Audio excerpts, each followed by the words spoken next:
শীতের সবজি এবং আমাদের ক্ষেতের আতপ চাল দিয়ে আজ আমি আপনাদের সাথে সবজি খিচুড়ি বানানোর রেসিপি শেয়ার করব। সাথে ভর্তা রেসিপি তো থাকবেই। আশা রাখছি আপনাদের ভালো লাগবে। শুরুতে 1 কেজির মতো আতপ চাল আমি ভালোভাবে ধুয়ে পরিষ্কার করে কিছুক্ষণ পানিতে ভিজিয়ে রেখেছি। তারপর সবজির মধ্যে কেটে নিয়েছি নতুন আলু, ফুলকপি, শিম এবং গাজর। সাথে বাকি উপকরণগুলো আমি রেডি করে নিয়েছি। এরপর হাঁড়িতে কিছুটা তেল দিয়ে সবজিগুলো আমি এক একে দিয়ে দিয়েছি। সবজির মধ্যে আমি কিছু লবণও দিয়ে দিয়েছি এবং তেলের মধ্যে সবগুলো সবজি 4 থেকে 5 মিনিটের মতো একটু নেড়েচেড়ে ভেজে নিয়েছি। শীতের মৌসুমটা সৃষ্টিকর্তা প্রদত্ত একটা আশীর্বাদ মনে হয় আমার কাছে, কারণ এই মৌসুমে এত বেশি সবজি পাওয়া যায় যা আসলে অন্য কোনো মৌসুমে খুব বেশি পাওয়া যায় না। সবগুলো সবজি 4 থেকে 5 মিনিটের মতো ভেজে নেওয়া হলে আমি চুলা থেকে নামিয়ে নিয়েছি। এরপর হাঁড়িতে আবারও কিছুটা তেল দিয়ে এর মধ্যে দিয়েছি কয়েকটা তেজপাতা এবং কয়েকটা এলাচ। কয়েক সেকেন্ড নেড়ে চেড়ে নিয়ে এর মধ্যে আমি দিয়েছি আদা, রসুন এবং পেঁয়াজ বাটা। মশলার কাঁচা গন্ধ চলে গেলে এর মধ্যে আমি দিয়েছি স্বাদ মতো লবণ, পরিমাণ মতো হলুদ গুঁড়া, পরিমাণ মতো লাল মরিচ গুঁড়ো, পরিমাণ মতো জিরা ধনিয়া গুঁড়ো এবং 6 থেকে 7 টেবিল চামচের মতো গরম মশলা। অল্প একটু পানি দিয়ে মশলাটা আমি কিছুক্ষণ কষিয়ে নিয়েছি। মশলা কষানো হলে এর মধ্যে আমি আগে থেকে ভিজিয়ে রাখা 200 গ্রামের মতো মুগ ডাল দিয়েছি। 200 গ্রামের মতো মসুর ডাল। সুন্দর একটা ঘ্রাণের জন্য দিয়েছি কয়েকটা পোলাও পাতা কুচি। মশলার সাথে ডালটা কিছুক্ষণ নেড়ে চেড়ে নিয়ে এর মধ্যে আমি পানি ঝরিয়ে নেওয়া চালটুকু দিয়ে দিয়েছি। তারপর সবকিছু ভালোভাবে মিশিয়ে নিয়ে 2 থেকে 3 মিনিটের মতো ভেজে নিয়েছি। মশলার সাথে চাল এবং ডালটা কিছুক্ষণ ভেজে নেওয়া হলে এর মধ্যে আমি ভেজে নেওয়া সবজিগুলো দিয়ে দিয়েছি।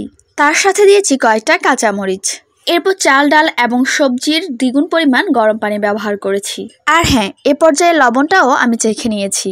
সবকিছু ভালোভাবে মিশিয়ে নিয়ে ঢাকনা দিয়ে কভার করে দিয়েছি। এ পর্যায়ে চুলার আগুন কিন্তু বাড়ানোতেই থাকবে। সবকিছু মোটামুটি সেদ্ধ হয়ে পানিতে যখন বলক ওঠা শুরু করবে সে পর্যায়ে আমি আবারও নেড়েচেড়ে দিয়েছি।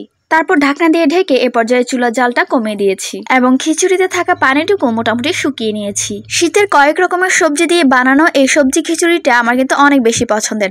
আপনাদের কাদের কাদের এই সবজি খিচুড়িটা পছন্দ আমাকে কমেন্ট করে জানাতে পারেন। এদিকে খিচুড়ির পানি মোটামুটি শুকিয়ে এলে চুলায় একটা তাওয়া বসিয়ে খিচুড়িটা আমি কিছুক্ষণ দমে বসিয়ে দিয়েছি। মিনিট 10 দমে বসানোর পর খিচুড়িটা আমি চুলা থেকে নামিয়ে নিয়েছি। আর এদিকে আমি করব কালো জিরার ভর্তা। তার জন্য কড়াই দিয়েছি অল্প একটু সরিষার তেল। তারপর এর মধ্যে কয়েকটা শুকনো মরিচ দিয়েছি। মরিচটা কিছুক্ষণ ভেজে নেওয়া হলে এর মধ্যে আমি একটা পেঁয়াজ কুচি এবং কয়েকটা রসুনের কোয়া দিয়েছি। পেঁয়াজ এবং রসুন 2 মিনিটের মতো ভেজে নেওয়া হলে এর সাথে আমি 4 টেবিল চামচের মতো কালো জিরা দিয়েছি। সাথে স্বাদ মতো লবণ দিয়ে অল্প একটু ভেজে নিয়েছি। এরপর সবকিছু পাটায় বেটে নিয়েছি। এই সবজি খিচুড়ির সাথে টমেটো, সর্ষে, কাঁচামরিচ এবং স্বাদ মতো লবণ দিয়ে আমি আরো একটা ভর্তা বানিয়ে নিয়েছিলাম, যেটা আমার ভিডিওতে রেকর্ড করা হয়নি। খিচুড়ির সাথে খাওয়ার জন্য আমি আরো নিয়েছি আমুর হাতে বানানো জলপাইয়ের খিচুড়ির আচার। সত্যি বলতে শীতের মৌসুমে গ্রামীণ পরিবেশে এই সবজি খিচুড়ি এক কথায় যেন অমৃত। এবং আমার মনে হয় না এমন কেউ আছে যে কিনা এই শীতের মৌসুমে এই সবজি খিচুড়িটা বাসায় একবারের জন্য হলেও বানিয়ে খাননি। ভর্তার সাথে আচারের সাথে মাখো মাখো করে এই খিচুড়িটা খেতে এক কথা আসলে অসাধারণ। তো আমার আজকের ভিডিও সমাপ্তি এখানে। দেখা হবে নতুন কোনো ভিডিওতে। সবাই ভালো থাকবেন, সুস্থ থাকবেন এবং আমার জন্য দোয়া করবেন। আর হ্যাঁ, নতুন বছর কিন্তু চলেই এলো। সবাইকে নতুন বছরের আগাম শুভেচ্ছা।